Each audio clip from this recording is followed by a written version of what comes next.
नमस्कार दोस्तों, 8वीं के सभी छात्रों का मैं स्वागत करता हूँ। मैं हूँ संजय देसाई और आज हम लोग जो है 8वीं की छठी कविता जो है जिसका नाम है ज़रा प्यार से बोलना सीख लीजिए, इसे हम लोग देखने वाले हैं।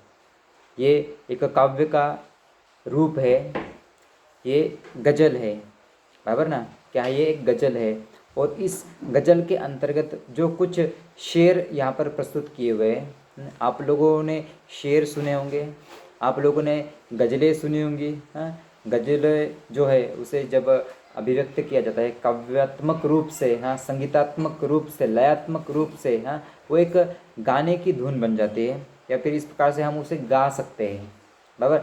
और यहाँ पर हम लोग जो है आज जिसे देखने वाले हैं वो है गज़ल। हाँ, और गज़ल के अंतर्गत जो शेर रखे हैं यहाँ पर, उन शेरों के बारे में देखने वाले हैं। एक एक शेर का जो अर्थ है उसे हम लोग यहाँ पर आसान तरीके से देखने वाले हैं। वैसे भी ये जो गज़ल जो है ये बिल्कुल आसान शब्दों में रखी हुई है यहाँ पर रमेश दत्त शर्मा जी ने, ठीक है। और इसे हम लोग जो है आज देखने वाले हैं। सबसे पहले जो है हम लोग रमेश दत्त शर्मा जी जो है उनका थोड़ा सा परिचय देख लेते हैं। उनका जन्म जो है 1939 जलेसर इस गांव में हुआ है जो एटा ज़िले के अंतर्गत आता है। और ये जो एटा है ये उत्तर प्रदेश में स्थित है। और जो रमेश दत्त शर्मा जी जो है इनकी मृत्यु जो है वो 2012 में हुई है, ठीक है। और यहाँ पर मैं आप लोगों को रमेश दत्त शर्मा जी के बारे में ज़्यादा नहीं बताने वाला हूँ, लेकिन ये एक प्रमुख गज़लकार है हिंदी के। और आपने सुना होगा गालिब, और गालिब तो सर्वश्रेष्ठ या फिर सबसे ज़्यादा गज़ल लिखने वाले एक महान व्यक्ति जो है गज़लकार माने जाते हैं, आप लोगों को पता है। हाँ, और उर्दू में लिखने वाले व्यक्ति वो।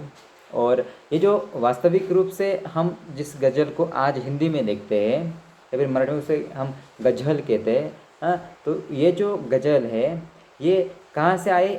अरबी से होकर आई है। हाँ, अरबी से होके वो हमारे हिंदी साहित्य में आई है। हाँ, फ़ारसी में आई, अरबी से फ़ारसी, फ़ारसी से फिर उर्दू में, उर्दू से फिर मतलब कुछ नेपाली भाषा में भी इसका उल्लेख हमें देखने के लिए मिलता है, या फिर नेपाली भाषा में भी इस प्रकार की गज़लें लिखी गई है। और उसके बाद हम लोग जो है हिंदी साहित्य के अंतर्गत जो है इसे देखते हैं। और मीर का नाम आप लोगों ने सुना होगा, इनकी भी गज़लें बड़ी प्रसिद्ध है। और गज़ल जो शब्द है ये मूल रूप से प्रेम विषय के जो काव्य होते हैं मूल रूप से वहाँ इसका इस्तेमाल किया जाता है, या फिर इस प्रकार की गज़लें ज़्यादा हम लोगों ने देखी है। हाँ, और ये जो है एक मुक्त काव्य होता है अपने मतलब मुक्त काव्य जो है आप लोगों को पता होगा कि अपनी अंतर्मन की भावनाओं को अभिव्यक्त करने का एक माध्यम होता है। बिल्कुल हमारे अंदर जो भावनाएं प्रस्फुटित होती है उसे इस प्रकार के काव्य में हम लोग क्या करते हैं, लिखा करते हैं। हाँ, और इसमें नायिका सौंदर्य जो होता है वो मूल रूप से हमें देखने के लिए मिलता है, ठीक है। प्रेम की अभिव्यक्ति इसमें होती है। और इस प्रकार से हम लोग जो है आज ये जो रमेश दत्त शर्मा जी द्वारा लिखा ये जो पाठ है, इस पाठ को आज क्या करने वाले हैं, देखने वाले हैं। पाठ मतलब ये कविता जो है, हाँ, इसे देखने वाले हैं। चलो, तो यहाँ पर हम लोग थोड़ा सा ये जो पद्य है इस पद्य से संबंधित कुछ बातें देख लेते हैं पहले। कि प्रस्तुत गज़ल के शेरों में शर्मा जी ने प्रेम से बोलना, सही समय पर बोलना, बोलते समय विचार करना, आत्मनियंत्रण रखना, मधुर भाषी होना आदि ये जो इस प्रकार की बातें जो है वो बताने की कोशिश की है, ठीक है। तो हम लोग अभी शुरुआत कर देते हैं इस कविता की, ठीक है। पहली दो पंक्तियाँ पढ़ता हूँ, उसके बाद उसका अर्थ मैं बता रहा हूँ। जब आप इस वीडियो को सुन रहे हैं उस वक्त आपके पास कम से कम किताब होनी चाहिए ताकि आप लोग जो है सुने और समझ सकें यहाँ के शब्द जो है उसके अर्थ जो है वो सारी की सारी बातें।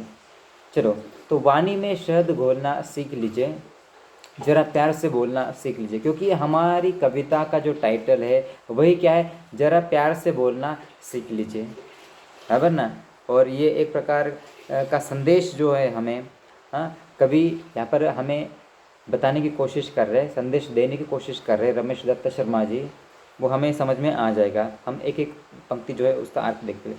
वाणी में शहद घोलना सीख लीजिए। हमें कवि बता रहे कि हे मानव, तुम जो हो ना, तुम अपनी वाणी में, हम जो बोलते अपनी उस वाणी में, अपने शब्दों में क्या शहद घोलना सीख लीजिए। शहद मतलब क्या? शहद पता है ना आप लोगों को, हनी, हाँ, जिसे मराठी में हम मध कहते हैं, बराबर। और इस प्रकार से मधुर शब्द जो है, या फिर बिल्कुल क्या बोलेंगे, मधुर भाषी होने की आवश्यकता है हम लोगों को। इस प्रकार की बात यहाँ पर रमेश जी हमें बताना चाहते कि हे मानव, हे मनुष्य, तुम अपनी वाणी में शहद जो है, हाँ, उस शहद को घोलना क्या करो, सीख लो। अर्थात क्या, तुम मीठा बोलना सीख लो पहले। क्या? मीठा बोलना सीख लो, जरा प्यार से बोलना सीख लो। और इस प्रकार से हो सकता है कि, और मीठे बोलने के साथ साथ क्या करो, आप जरा प्यार से बोलना क्या करो, सीख लीजिए। कभी कभी क्या होता है कि बहुत सारे ऐसे लोग होते हैं, या फिर बड़े बड़े ऐसे लोग होते हैं, हाँ, वो बड़े पोस्ट पर होते तो है, हाँ, उनके पास अच्छी पदवी होती है, हाँ, अच्छी खासी जगह होती है, पोस्ट होती है, लेकिन उनका जो बोलना जो है वो बोलना अच्छा नहीं होता।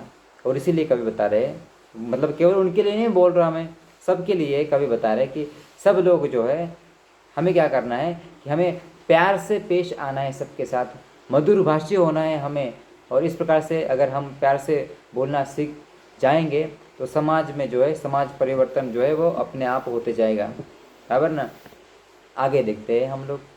चुप रहने के यारों बड़े फ़ायदे हैं, हाँ, जुबा वक्त पर खोलना सीख लीजिए। हाँ, हम लोगों को कभी बता रहे कि चुप रहने के बहुत सारे फ़ायदे हैं। हाँ, हम क्या करते हैं, कभी कभी बीच बीच में ही बोल देते हैं, जहाँ नहीं बोलना चाहिए वहाँ बोल देते हैं, और इस प्रकार से हम ही खुद मुसीबत में फंस जाते हैं। हाँ, और उसको हल करते करते फिर हम खुद परेशान हो जाते हैं, बराबर ना। और इसीलिए चुप रहने के यहाँ पर कभी बता रहे कि यारों बड़े फ़ायदे हैं। जैसे कि हमारी ऊर्जा की बचत होती है चुप रहने से, बराबर। और दूसरी बात, जो हमारा समय जो है, समय क्या होगा, समय की बचत होगी, क्योंकि हम नाहक में बिना वजह के किसी दूसरे के कामों में टांग अड़ाएंगे, या फिर बीच बीच में बोलते रहेंगे, या फिर जहाँ नहीं बोलना चाहिए वहाँ अगर बोलते हैं हम लोग, तो फिर उसका परिणाम जो है वो आप लोगों को पता है कि उसका परिणाम क्या होता है। और अपना खुद का समय क्या होता है, वेस्ट होता है। हाँ, उसके साथ साथ हमारी जो ऊर्जा होती है कि उसे सुलझाने में हमें समय लगता है, और ऐसे में हमारी ऊर्जा भी वहाँ पर क्या होती है, खर्च होती है। तो इस प्रकार से कभी बता रहे कि हमें चुप रहना चाहिए, बराबर। जुबा वक्त पर खोलना सीख लीजिए, मतलब बोलो, तुम मत बोलो, ऐसा कवि ने बता रहे। हाँ, अपनी जुबा जो है, हाँ, अपना मुंह जो है वो वक्त पर खोलना जो है वो सीख लेना चाहिए। क्योंकि पहले भी मैंने आपको बताया, कुछ लोग होते हैं कि वो कभी भी कहाँ पर भी जो अपना मतलब अपना मुंह जो है वो खोल देते हैं, बराबर। और इसीलिए कभी बता रहे हैं कि हम लोगों को कि सकारात्मक समय जो है, या फिर जो जुबा जो है हमारी, या फिर हम जो बोलने वाले हैं, वो क्या बता रहे कि जुबा वक्त पर खोलना सीख लीजिए। और इस प्रकार से अगर हम लोग जुबा, अपना मुंह जो है वो वक्त पर खोलेंगे, हाँ, तो उसका जो उपयोग जो है वो हमारे लिए अच्छा रहेगा, या फिर उसका फ़ायदा, सॉरी, उपयोग मतलब उसका जो फ़ायदा है वो खुद हमें होगा, बराबर। और इस प्रकार से पहले देखा हम लोगों ने कि ऊर्जा की बचत होती है, समय का, समय की बचत होती है, और उसका उपयोग जो है हम लोग अच्छे कार्यों के लिए, उसका सकारात्मक उपयोग जो है वो हम लोग क्या उसे उसका कर सकते हैं, बराबर। आगे देखिए अगली दो पंक्तियाँ। कुछ कहने से पहले जरा सोचिए। देखिए बिल्कुल आसान ये शेर रखे हैं यहाँ पर। बिल्कुल आसान तरीके से यहाँ पर हम लोग देखेंगे कि कुछ कहने से पहले ज़रा सोचिए, ख्यालों को खुद तोलना सीख लीजिए। मतलब क्या कि कहीं पर भी हम कुछ कहने से पहले देखिए हम क्या होते हैं, बिना सोचे समझे अगर हम बात करते हैं, बिना सोचे समझे अगर कहीं पर भी हम लोगों ने अपना जो मुंह जो है वो खोल दिया तो उसका परिणाम जो है वो अच्छा नहीं होता, आप लोगों को पता है। हाँ, और ख्यालों को खुद तोलना सीख लीजिए। और ऐसे शब्द जो होते हैं या फिर कुछ जो विचार होते हैं, हाँ, उस विचारों को तोलना जो है हम लोगों ने सीखना चाहिए कि क्या अच्छा है क्या बुरा है। अगर हम लोगों ने ये अगर बताया, ये बोला मैंने, तो उसका क्या परिणाम हो सकता है, अच्छा परिणाम हो सकता है या फिर बुरा परिणाम होता है। इस प्रकार का जो तोलना जो है, तोलना तोलना तुलनात्मक उसकी जो सोच जो है वो हम लोगों ने रखनी चाहिए। क्या अच्छा होता है क्या बुरा होता है। तो इस प्रकार से अगर हम लोगों ने किसी को बिना सोचे समझे कुछ भी कहने से पहले, क्योंकि हम लोग जो है देखिए आप लोगों को पता है कि तलवार की घाव से जो जख्म होता है वो कुछ दिनों के बाद तो भर जाते हैं, लेकिन किसी को हम लोगों ने शब्दों की भड़ीमार अगर लगा दी, शब्दों की मार अगर किसी को लगती है, शब्दों के घाव अगर किसी को चोटिल करते हैं, तो उस वक्त वो जो व्यक्ति है उसके घाव भर नहीं सकते। ये ऐसे शब्द के जो घाव है, शब्द बड़े खतरनाक होते हैं, बराबर ना। शब्दों के घाव जो है वो बड़े खतरनाक होते हैं।